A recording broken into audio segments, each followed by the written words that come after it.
You ask Tiger to solve. This deals with linear equations with one unknown.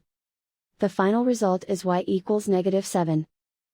Let's solve it step by step. Simplify the expression. Swap sides. Group all constants on the right side of the equation. Subtract 17 from both sides. Simplify the arithmetic.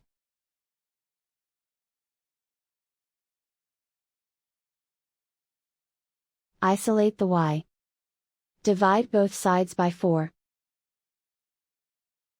Simplify the fraction.